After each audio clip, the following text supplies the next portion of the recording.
Good morning students. मैं स्नेहलता श्रीवास्तव, आपके Hindi subject की टीचर। अब तक के वीडियो में आपने देखा बेटा भाषा, लिपि और व्याकरण, दूसरा चैप्टर था वर्ण विचार। आज मैं आपको पढ़ाऊंगी शब्द विचार। सबसे पहले आप ये जानेंगे शब्द है क्या।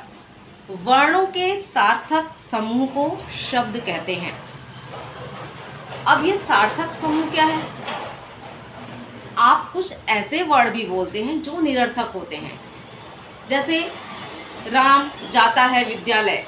ये आपका कंप्लीट सेंटेंस नहीं है, इसलिए जब हम राम विद्यालय जाता है कहते हैं तो वह कंप्लीट सेंटेंस होता है, तो वही हमारा सार्थक शब्द है। तो जैसे कमल लिखना होगा, यदि हम लिखेंगे क प ल या क ग ल, तो ऐसा कुछ नहीं होगा।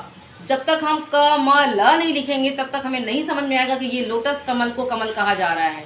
इसलिए यहाँ पर कमल के लिखने के लिए क म ल।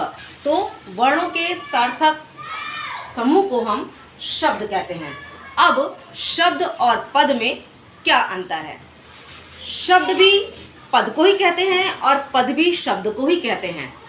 डिफरेंस कुल इतना है कि राम विद्यालय जाता है में यदि हम राम जो शब्द है, जब तक राम को हम विद्यालय जाता के साथ ऐड नहीं करेंगे तब तक वह शब्द रहेगा, और जब हम राम को इस सेंटेंस में यूज़ कर लेंगे तो वही राम पद बन जाता है।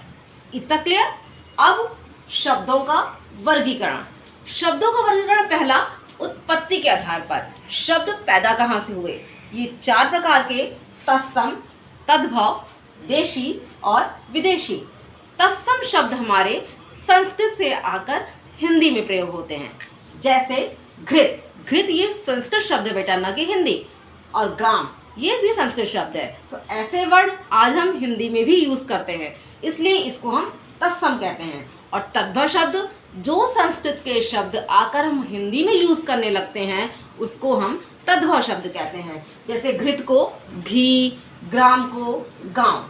अब देशी शब्द। देशी शब्द ऐसे शब्द हैं जो हम अपनी आम भाषा में प्रयोग करते हैं, जैसे जूता, खटिया आदि।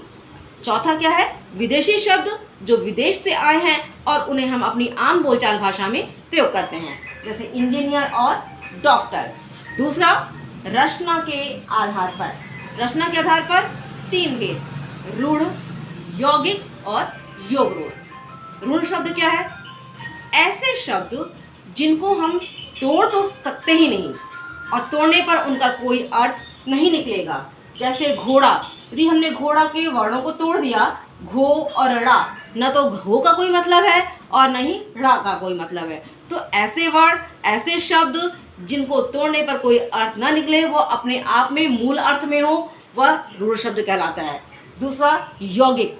यौगिक का मतलब ही होता है 2 शब्दों को जोड़ना। यदि हम उन 2 शब्दों को अलग अलग कर दे तो उनका अर्थ निकलता है, जैसे रसोई, घर। मिला के तो हमने रसोई घर बनाया। यदि हमने रसोई को अलग किया, घर को अलग किया, तो ये क्या हो गया? यौगिक शब्द। मिला के क्या बना? रसोई घर। अब योग रूढ़। योग रूढ़ भी 2 या अन्य उससे अधिक शब्दों से मिलकर बनता है, लेकिन एक इसका विशेष अर्थ निकलता है, जैसे लंबोदर, लंबा उदर। लंबा उदर किसी सामान्य व्यक्ति का नहीं है, लंबा उदर एक विशेष अर्थ में जाएगा गणेश भगवान जी के लिए, इसलिए यहाँ पर यह योग रूढ़ शब्द है। तीसरा है बेटा अर्थ के आधार पर। अर्थ के आधार पर 2 भेद, सार्थक और निरर्थक। सार्थक शब्द ऐसे शब्द जिन शब्दों के अर्थ निकलते हैं, जैसे चाय, पानी।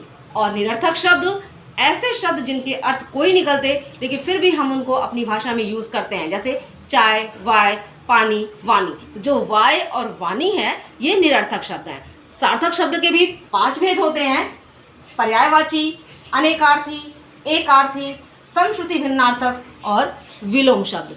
ये 5 भेद सार्थक शब्दों के होते हैं। ये आपका हो गया शब्दों का वर्गीकरण। इसके बाद अभी आपके 2 वर्गीकरण और बाकी हैं, प्रयोग के आधार पे और विकार के आधार पे। ये दोनों आधार हम आपको नेक्स्ट वीडियो में बताएंगे। Thank you.